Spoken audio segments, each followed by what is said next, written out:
quick second. So we've got five of us here. I'm Kyle, as she's already mentioned, owner of Milk Road, a crypto media company, as well as the founder of Impact 3, which is a marketing and PR firm for crypto companies. We've got an amazing panel here today. So we've got Gabriel here. Gabriel, I'm going to try and say his last name. He told me not to, but Karageorgiou, something close to that. He's an investment strategist at XBTO. We've got Rob Gaskell, right here, sorry, the founder of Appold, a blockchain advisory company, and COO of Sundial, which is a programmable layer on Bitcoin. We have Benjamin at the far end. He's a protocol lead of Governor, which is a Bitcoin DeFi company. And we have Rocio, Jimenez, head of sales at Banxa. So round of applause for the panel that we're going to get started here. Thank you. Before we start, just a quick question. I want everyone to put their hand up if you've been in crypto since 2020, 2021, that era, or longer, if you've been in longer. Okay, so most people, maybe like a little over half. What if you've been here for 2016, 2017, that era? Put your hand up, or before. Nice.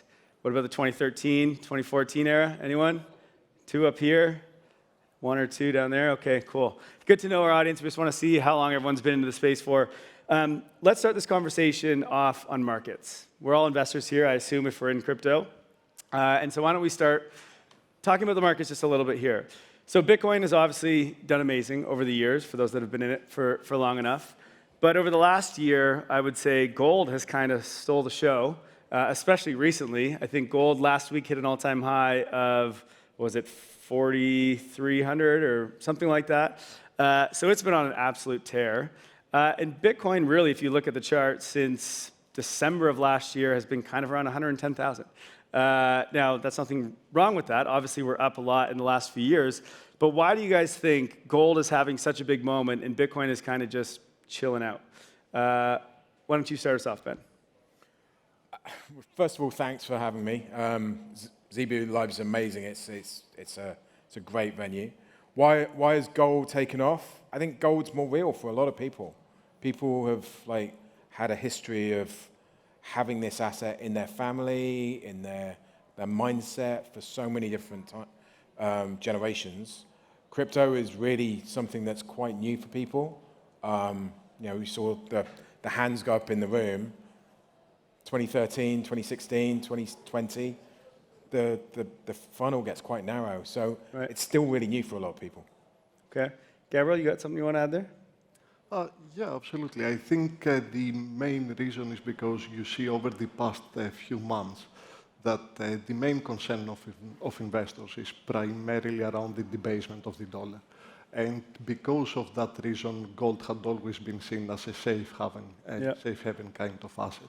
And that is true. And let's not forget that Bitcoin, yes, it is the digital gold, but it is not there yet. It is very much a risk-on kind of asset. And when you look at the correlations between gold and Nasdaq, that is quite low. When you look at the correlation of Bitcoin with Nasdaq, it's quite high, which tells you that it is primarily more of a risk-on and technology play.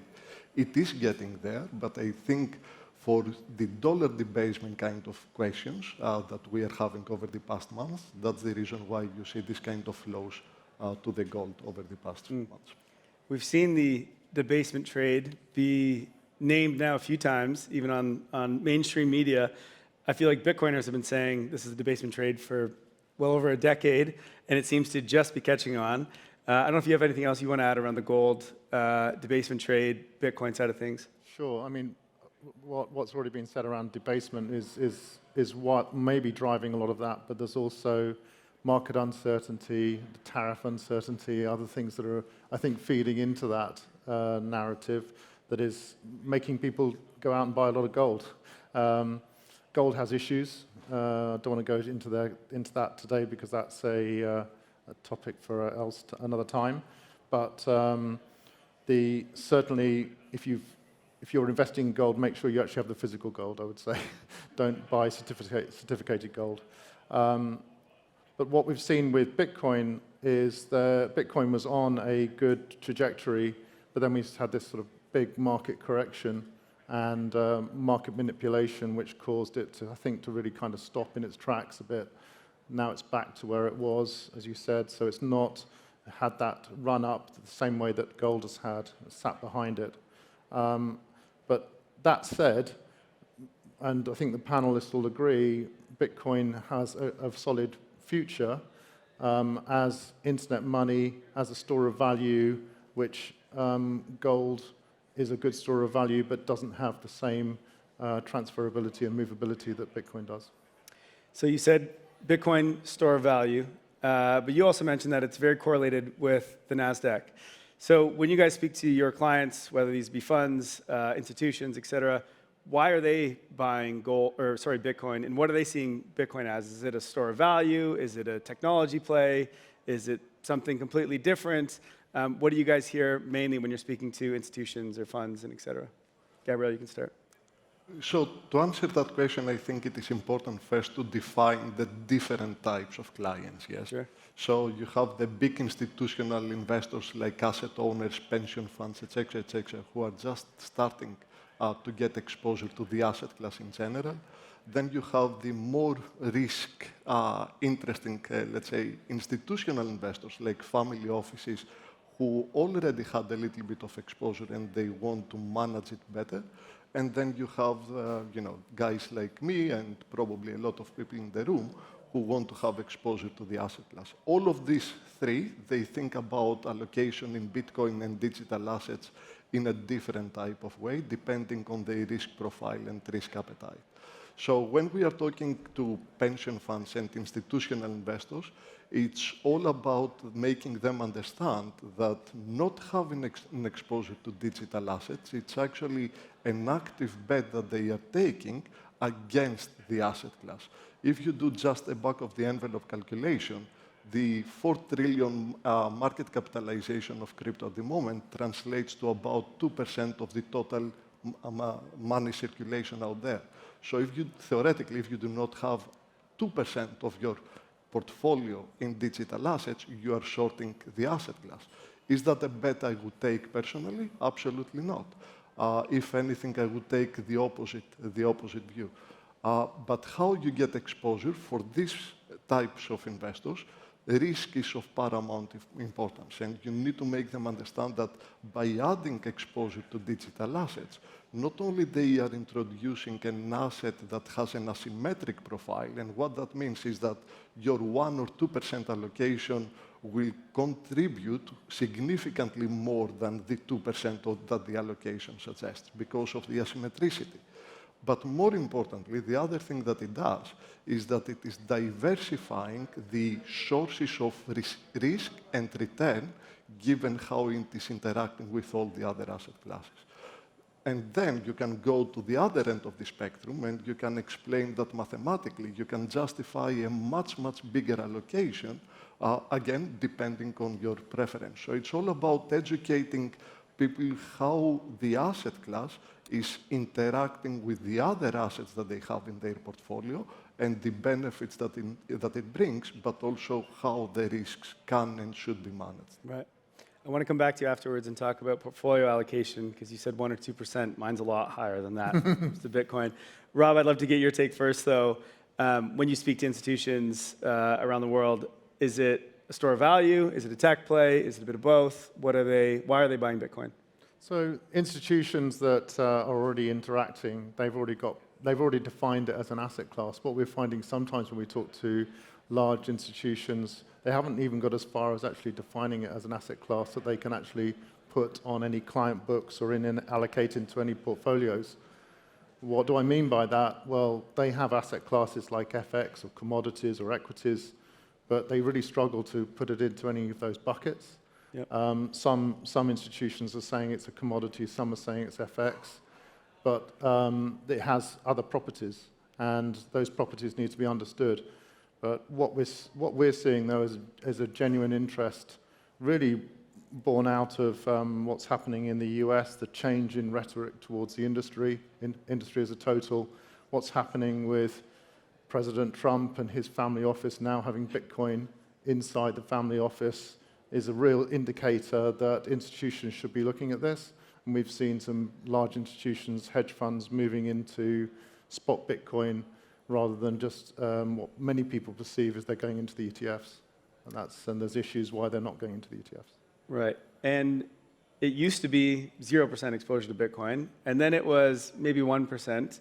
And I feel like, at least since Trump has come in, it's now getting higher and higher percentages. What kind of percentages are you seeing that institutions are looking to hold? Is it still 1 to 2, or are we getting up higher there? Or what do you notice, Gabriel?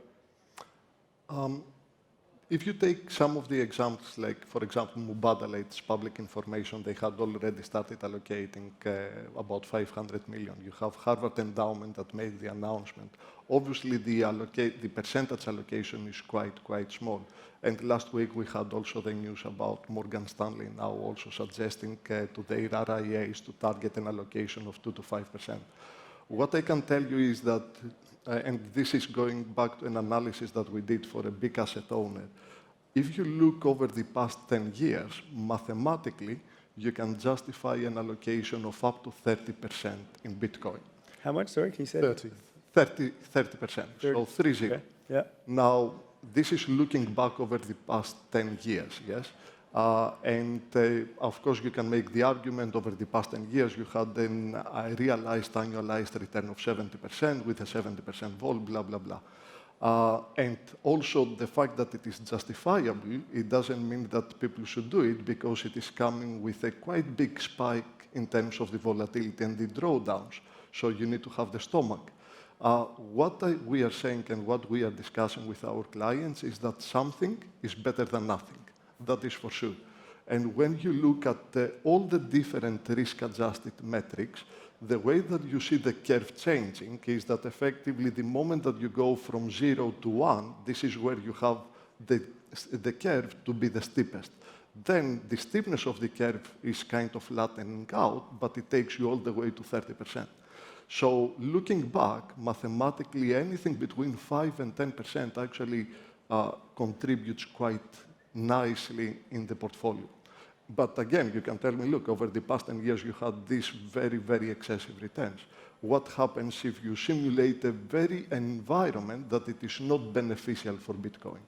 And then, when you are stress testing all these great things about Bitcoin, the very high returns, and you bring them down by 2/3, you keep the volatility the same, you stress the correlation, still, because of the inherent characteristics of the asset class, you still can mathematically justify an allocation of 5 to 10%. I think, and that's my very personal view, and I think looking at the risk metrics of the portfolio is just one thing. Understanding the contributors to the risk and the return in the portfolio is the next big thing. And when you see how the pie changes, the moment that you have an allocation of about 5%, I mean, it is quite obvious why people should be doing it. So the question then becomes, why are you not doing it? Right. But we have moved away from that. And now the question is not if, but how much. Right. It's a risk to not be holding Bitcoin at this point. I don't know if anyone else wants to add to this topic. We'll move into some more things around the Bitcoin ecosystem in a second, but did either of you have something else you want to say? I mean, just 30%, that's wild. That's the first time I've heard a number as high as that on stage. That's a big number. So. Nice. So Bitcoin, it's funny, it was first made as a, if you read the white paper, it's made for payments. And it didn't really go that way. It's now a store of value. It's called digital gold. That was never really its plan in the beginning, but that's kind of what's worked.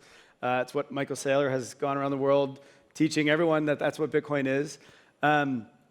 And so I'm curious what you guys think. There's a lot of experimentation on Bitcoin. There's been the Lightning Network for God knows how long. There's Bitcoin DeFi now. There's layer 2s that are being built on Bitcoin. Do you guys think, a couple questions here. One, do you guys think that any of these are actually going to work and become a very big thing? Because nothing has really taken off fully just yet in Bitcoin, at least compared to, let's say stablecoins on Ethereum or Solana, as an example. So do you guys think that's really going to take off and it's going to finally find its moment? Is Bitcoin going to become something more than just store value? Was it going to get into payments? Is it going to get into some of these other things? And if not, why not? Why hasn't it gotten there today? So I don't know who wants to start us off, but yeah, I can contribute. Yeah, go for it. Well, thank you so much for being here and for inviting me. I'm Rocio from Banxa. We are an on-ramp provider with headquarters in Australia, and I've been in the payments industry for over 10 years, traditional payments, and since 5 years ago, crypto exchanges and Banxa. So I mean, I have to say the topic, I really like it because it's sound money, sound systems, you know, so systems, they have to be also correlated to that. And I mean, the question I think is very interesting because it's a mix between innovation and reality check. So from my personal point of view and my experience, why it has not taken off. So there are 3 main points that I would like to mention. That one is the liquidity and user experience. So I think there is too much to the user, you know. So the users, they don't have an easy experience, you know, to onboard, for example, the Lightning Network and all the payments infrastructure at the moment, you know, as a user experience. I would like to ask, like, how many of you here are coming from the Web 2 industry? And from the Web 2? Throw your hands up if you're from the Web 2 industry. Web 2 and then crypto native? Because I think there is something that we need to take into consideration as well for the adoption, is how we translate it and how we transmit it to the Web 2 users, you know. Many of them, on my daily basis, when I speak with Web 2 projects, you know, they don't know how to start.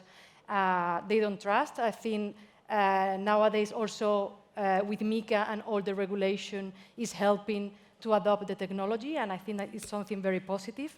But we need more translators, you know, to get to that point. Another thing that I think is very important to mention is the fragmentation. So there are too many layer 2s. So what happened with that is like they are all experimenting, but with different standards. So I think that's why there is a wide diversity, and that's also why it hasn't taken off. And then in terms of payments economics, there are 2 cases here. Splitting stable coins as daily payments and Bitcoin as a reserve and macro assets. So for example, we have the central bank in Brazil. 90% they are crypto payments with stable coins.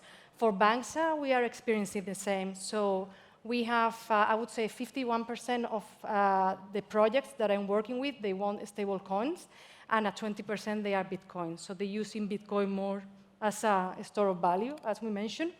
And I think also, I mean, Bitcoin, I have to mention the phenomenon of Bitcoin treasuries. I think it's something like very relevant and important for the future. You know, we have, for example, MicroStrategy already holding like 650K Bitcoin. We have Metaplanet with 25K, or Capital B with 3K. I mean, you might contribute more to that, you know, so probably you know a lot about that. I have like, my vision is like Bitcoin, it would be a store of value, but it would be used more for large transactions. So I have a couple of projects that I did in the past that I think is quite important to mention. One, it was with Mercedes, you know, during my time in B2Me, like some years ago. And there were like some players from Real Madrid. I have Bitcoin, I want to use it, how I do it. And then we build the infrastructure, and now Mercedes in Spain, they can, I mean, you can buy a Mercedes with Bitcoin. And I think they sold in 1 year like 4. I mean, it's not much, but still, there are like people that they use it, right? So it's possible. Saying that, we have also, for example, I had a project like 2 years ago in Marbella, and they bought a villa, a Saudi family, 52 million. So, and they bought it with Bitcoin, you know, so we make it possible with regulation, with legal stuff, you know, with lawyers, but it's possible. So I think regulation right now is also giving, you know, that trust, you know, to people. I just want to finish as well, like in terms of payment methods, we could see like credit cards, 51%, and bank transfers, the rest, you know, and also Google Pay and Apple Pay. But yeah, mainly, like, as I say, like stable coins, they use it more for daily transactions, and Bitcoin as a store of value. Right. Thank you. Thank you very much. Ben, why don't you add to that? I know you're in the Bitcoin DeFi world, so talk to me about why is Bitcoin late to the party, even though it was the first one here? Bitcoin DeFi late to the party, even though it was the first one. Who wants to spend their Bitcoin, right? That's the fundamental position we find ourselves in, which is why Bitcoin's gravitated towards a store of value. Goes against what the white paper is saying in terms of the transaction fees, taking over from the mining fees, We're not going to get there. We're not going to get there in terms of the rhetoric of the world. One of the first projects I did after leaving HSBC was a swipey card backed by Ethereum. And it was a tax nightmare. Every time you spent your ETH, you had to do a capital gains calculation.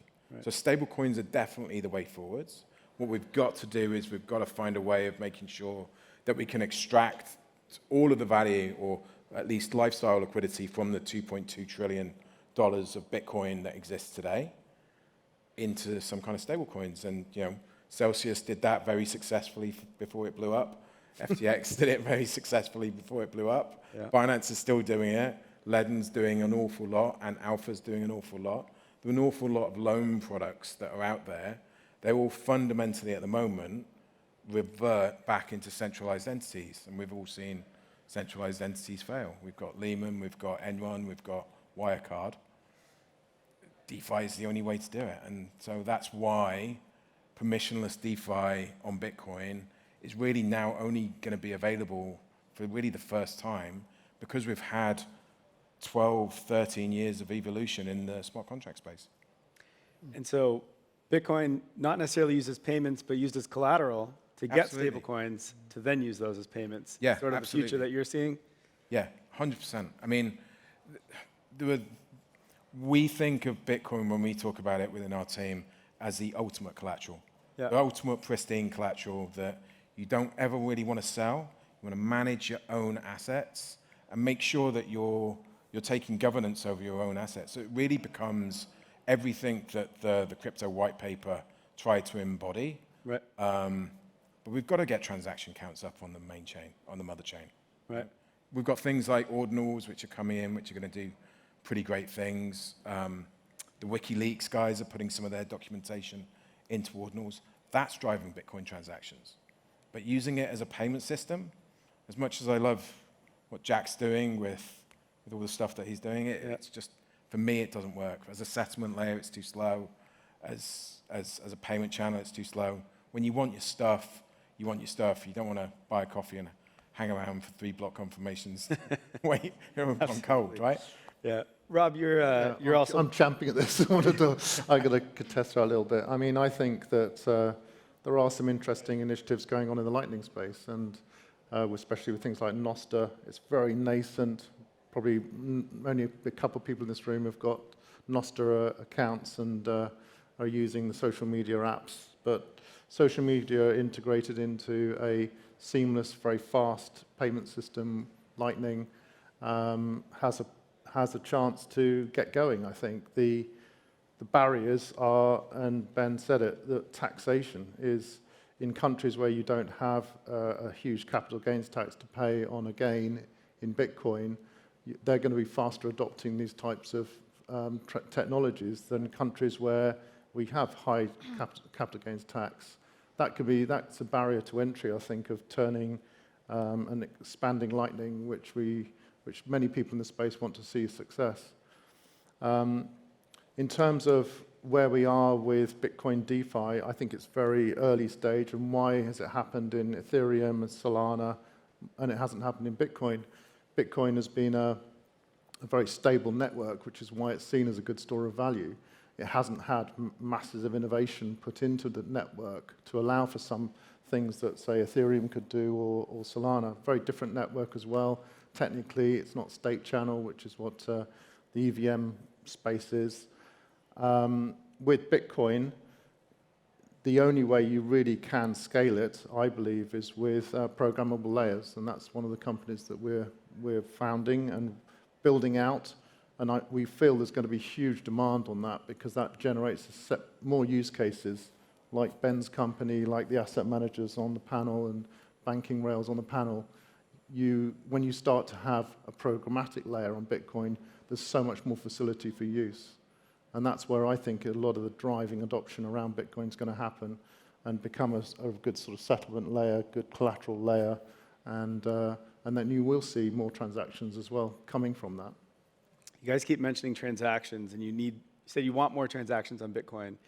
Is this because, and this is probably one of the biggest, I don't know if I'd call it, I'd say risk to Bitcoin today, or at least it's the thing that most people talk about, which is at some point, the the miners right now, they mine Bitcoin, and that's how they generate the revenue. That's how we keep Bitcoin secure. At some point, though, there's going to be no new Bitcoins to mine, right? Now, it's a long ways away. I think it's, I don't know, 2040 something. what is it, 2040 something? 2140, yeah. Yeah, 2140, so it's a ways away. But there's diminishing returns as we go today, and so miners are becoming less and less profitable. And so is this a concern for the security of Bitcoin is the one question, and is this kind of why you guys are saying we need more transactions? Because right now, Ethereum essentially is stealing a lot of Bitcoins. You know, a lot of people are moving Bitcoin to Ethereum and using it there as collateral, right? Coinbase has CBBTC. There's a few billion in that already. There's some moving on to Solana as well. So is this a concern, and is this kind of why you guys are saying we need more transactions on Bitcoin? Is it because of the security, the long-term security of this, or do you think that that's a concern? I personally feel that's quite a long way off. Yeah. We need to really worry about that, but there needs to be the right correction and travel. And what Ben was saying as well, we can't let Bitcoin be just a stagnant network. There needs to be activity on it. You've got to generate activity on it. If you can't do it on the layer 1, then you put it onto a layer 2. But you allow that transactional layer to still keep running, the more activity around the network, the better. And that's where there's a lot of focus from a lot of the development around Bitcoin. Right. Let's look a little bit into the future of Bitcoin here. And let's just talk about catalysts or things you're excited for in the Bitcoin world in the coming, I don't know, let's call it year, 2 years, whatever time frame you guys look at. I just want to go one by one and just give me your perspective on what excites you in the Bitcoin space, what you think might be a catalyst, whether that's the Bitcoin price or to the adoption of Bitcoin, however you want to take this question. And then at the end, we're going to ask some Bitcoin price predictions too. We'll see if you guys want to answer that. I don't know. But do you want to start us off? Sure. So what excites me? Well, obviously, I'm biased because I've got a project in the Bitcoin space. So I really feel that that's going to be a very exciting thing going into 26 and 27. But there's going to be a lot of innovation around Bitcoin. And I'm very excited to see what happens with projects like Nostr and Lightning and other really ground-up thought and good developers putting their energy into seeing how the usability of Bitcoin. And I get excited about that. Very nice. Gabriel, how about you? Quite a lot of things from my side, and I guess one of the main reasons is because, unlike many of you in the room, I joined the digital asset space just about a year ago. So, for me to be finding out all the great things about digital assets in general, it's eye-opening. And I think the main opportunity is for more people like me to embark on this journey. I still believe that we are at the very embryonic stage in terms of adoption. I think there is a huge opportunity not only for institutional investors, but retail investors to understand that potentially this is a generational opportunity to create and own wealth. And I think for me the most exciting thing over the next months and probably years is to see that people change the perception that they have about Bitcoin and digital assets and understand that this is a legit and a very robust asset class. Very nice. Rocio, how about you? Yeah, well, for me, I think it would be the real-world adoption, the Bitcoin treasuries, and also the regulation, like MiCA. I think is quite important. And I think it would just bring, positive, views, for the people. Yeah. Very nice. Ben, how about you? I'm really looking forward to the regulators getting on our side. We are, as an industry, their last best hope to save their economies, right? So it's going to be really refreshing to have them look to us and look to this industry as something that's going to be really positive going forwards. The last 5 years have been really tough. And yeah, that's what I'm looking forward to most. What I'm looking forward to, and the second most thing I'm looking forward to, is something like JP Morgan spinning up a Bitcoin node to try and protect their ETFs from that concentration risk. Very interesting. Very interesting. I think regulation is going to be huge, and I think we're getting the market structure bill hopefully in the U.S. at some point by the end of this year, if the government ever goes back to work there. It sounds like it might be until November before they get back to work. But anyway, I think that is a big deal because there's still a lot of institutions, there's still a lot of people in this world, companies in this world that just can't allocate to Bitcoin, can't allocate to digital assets in general. And so we really, it feels like a lot has changed over the last year, but there's still a lot more to come when we get actual regulation in place. And so I do think that's going to be a massive deal for Bitcoin and for the entire digital asset space broader. Let's wrap up with a little bit of price predictions for a little bit of fun here. Why not? Think in the next year, if you want, or if you think there's some super cycle or there's whatever your time frame is, where do you think Bitcoin's going to be in the next year, 2 years, 3 years, however you want to answer this question. You want to start us off? Sure. So my price prediction in the beginning of January for this year was $140,000 for Bitcoin. I still think there's a chance of that, I think, by the end of this year, because I think we'll go through a bit of a flat cycle right now, and then there could be a bit of a surge, Thanksgiving and other things that come, which always creates a little bit of excitement. It's very hard to predict beyond that. I think beyond that into 26, with what we've already said, huge amounts of potential allocation going from 1%, 2%, 5% up to potentially 30%. If that really starts to bear out, then I would say prediction for the end of 26 is looking at around about $200,000 to $250,000. Very nice, bullish. We like that. Gabriel, how about you? I'm not going to give a short-term prediction because we did the same game beginning of January internally, and I am completely off. My prediction of the year was... What was it? My prediction was 220. What I can tell you is that the distribution actually of the internal poll is quite interesting, as most of us were at around 170, 180, yeah? But there are some people that are much closer. So we had a few people at around 120, 130. Anyway, my point is that I don't want to take a trader's view, yes? I want to take an investor's view, and I am thinking over the next 5 and 10 years. As much as I think that there is a good likelihood that we are going to be at around 100K at the end of the year, I think the likelihood for Bitcoin to be at 100K in 10 years, I don't think it is realistic in my view.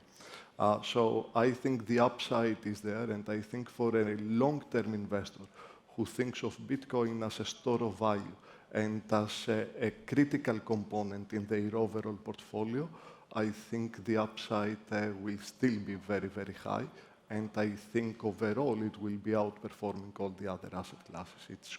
And again, if you take a step back and you think that we are converging towards becoming digital gold, what you have to do is, again, a back-of-the-envelope calculation. What is the market capitalization of gold today? What is the market capitalization of Bitcoin? You could make an argument that the gap between the two is the potential upside of Bitcoin. I can make that argument. I can make other arguments. My point is, as an investor, over the next 5, 10 years, that's, I think, a very solid investment. Yeah. The higher gold goes, the better it is for Bitcoin. Rocio, I know you're not a markets person, but if you want to answer this one, you can as well. Yeah, well, I would say in a short-term basis, like within the next 12 months, I would say 150K.